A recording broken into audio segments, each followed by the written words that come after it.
Hello and welcome to this presentation about my spreadsheet called Household Economics. The idea with this spreadsheet is to give you an overview about your income and costs every month, but also on a yearly basis.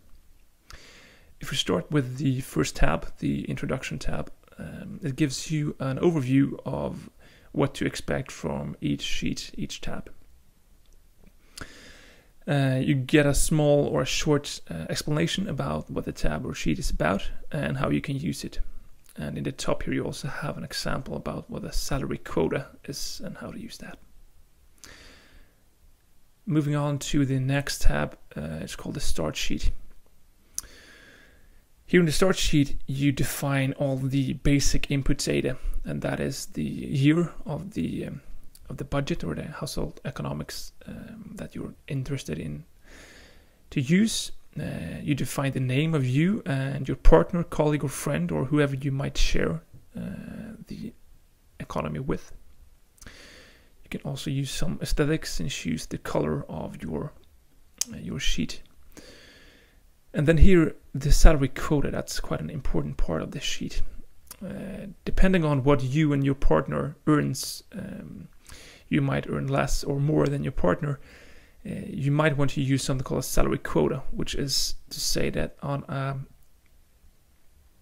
purchase that you purchase together, and the person who earns more pays a little bit more, and the person who earns less pays a little bit less.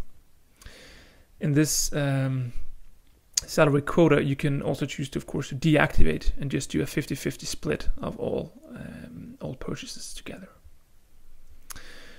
The salary quota here is only used for the budget sheet, the budget tab, to give you an overview of how much you have left to shop or spend at the end of the month, basically.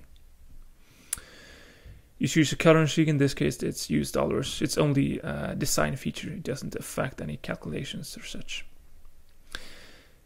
Now we have the salary quota activated, and you put in the earnings that you make and your partner, colleague, or friend, or whoever you share the economy makes. And then it calculates the salary quota. This is how much person 1 pays, and this is how much person 2 pays on a common category. Below here you have some common expenditures, fixed expenditures, and savings possibilities to input. For every month you have to pay rent, perhaps, you pay some interest, you might have some savings, etc. Whatever you like to choose. All these orange colored cells are possible for you to edit. Let's say you pay rent of $700 each month, and it's person 1 who pays it. They choose person 1.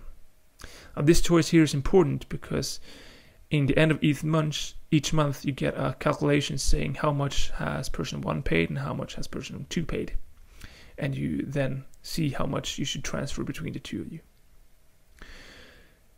If it's not something that you paid, or if it's paid separately, you might have it as a savings account. Let's say saving for a travel or something to expand or repair your home. Then you select it is a savings, and it will show up in the savings tab over here. The final part of this sheet is the categories part, and here you select the name of the categories that you have in common with your partner, and you also select the categories that is specific for you or your partner. The common categories are the one affected by the salary quota, and this one is not. So if you have a category called home and you buy something with home, then you have the salary quota affecting that one. But if you have a category called home in person 1, then it's only affected by the person 1 economy. All right. So let's move on to the total sheet. In the total sheet, in the total tab, we have an overview of each and every month's expenditures and also the income of that month. You get some statistics showing how much you earn and how much you spend. Also a split of categories in a bar chart and a pie chart. The orange cells here gives you an option of inputting what you had expenditures last year or income last year. And you have categories for person 2, for person 1, and the common categories up here. The next one is finance and pension. I see it's a spelling mistake here. Finance and pension. Excuse me. Finance and pension gives you an overview of what you have under different accounts. This is not something that you have to input for the spreadsheet to work. It's just to give you an overview of what you have basically available in your accounts. Gives you a chart and a pie chart over your developments in your personal finance. Also an overview of your pension accounts. Now you can choose to use one of these or several of these. It's totally up to you. And you also have the person 2 economy, the same setup. The next sheet is called the budget. And in the budget tab, you can choose what you would like to include basically on that average calculations to give you a feeling for what you have left to spend every month. In this case, it takes all the common shared categories into account. You can choose if you want to include it or not. Now we have rent included here. If you don't want to include it, it disappears. You can also include a comment if you'd like. And here in the end, you can have input whatever you like. Let's say you have bought some shoes and you will buy shoes every month for $200, expensive shoes, and you would like to include it in this calculation. Then the shoes shows up here. And you also have a total here in the end, and here you see what you can shop for, so to speak. Same as for person 2. And the colors here, as shown in the start sheet, are changeable. Let's say you want to have a green color for person 1 and purple color for person 2. Then it shows up here. Right. The next sheet is called the split. The split sheet is there to show you when you might need to have a buffer in your account. Let's say that in the summer you have some student payments and an insurance that you have to pay. Then you know that you have to have $470 available during that month. So it's only to give you an overview. It is not necessary to fill in either. It's just for you and your account. Moving on to the savings part. The savings part is including what you put in to the start page or the start sheet. You choose 2 categories, chose 2 categories, travel and home.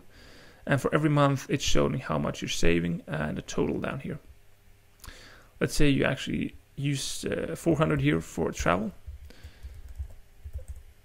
Then it deducts the 400 from the total and it reduces it in the end as well. And all the way down here, you have the total savings and a view. In this case, $4,800. Let's move on to the next category, is called the next sheet called person 1 economy. I'm person 1 economy, which is green, but let's switch it back because I like blue. Person 1 economy. You have in the top here the income, the own salary, and the fixed costs each month in this section. And you have the salary quota, which is now activated. And it means that you have to pay a little bit more than person 2. So whenever you buy something, whenever you shop, you include the costs over here in the orange part. In this case, we have put an example for home, and it's costing $300. But because it's a category that is shared, it's in this section up here. And down here, home person 1, that's when your personal category is starting. So you have selected 300 in the home category. Now you only pay 164 because your partner or whoever you share the economy with pays the rest. It only shows up 164 here, but you know that you have paid this $300. So you have paid more than the $164, and that's included over here in the monthly check sheets. We'll look a little bit closer at that in a while. You might have some categories of your own, clothes and shoes in this case, and you see that the shoes is $70 and the clothes is $120. Because that's categories that you created yourself, that's included here straight away. And here at the end, then you see how much cost you've had that month and how much income you had. That's it. It goes very fast. You just update this sheet and it gives you an overview of your expenditures. The same thing is done for person 2. And then every month you can see how much have been spent by person. In this case, person 1, as we know, we spent $300 on home. Let's go back and just double check that. Example, home, $300. Yes. But we should only pay $164 because it's split, right? So here we have the total amounts that you've paid, the total amounts that person 2 paid. And we know that person 1 also paid the rent because you selected that in the start sheet. Rent paid by person 1. It's paid by person 1. So person 1 has in total paid $700 plus $700, so $1,400 been paid by person 1 and $200 by person 2. That means that person 1 has to pay person 2 a little bit, $109 of this one. But person 2 should pay quite a bit more. Because we have a $1,400, it's almost half of that person 2 has to pay to person 1. In the end, that's calculated and say, okay, person 2 shall pay to person 1 by $527 US. After that's been cleared, you can just select this as yes. Then you don't have to care about that anymore. And you can move on to the next month. The last sheet here is called energy consumption. It gives you an overview of how much energy units you've used each month, or whenever you like to edit them or include them. Let's say that the 1st of December 2013 you used 1020 units. That means that you used 10 units since the last check. It's to give you an overview to see how much energy you use and how is it split over the year. This is the overview of this sheet, and I hope you have good use of it and that it helps you take control over your economy. Thank you for watching.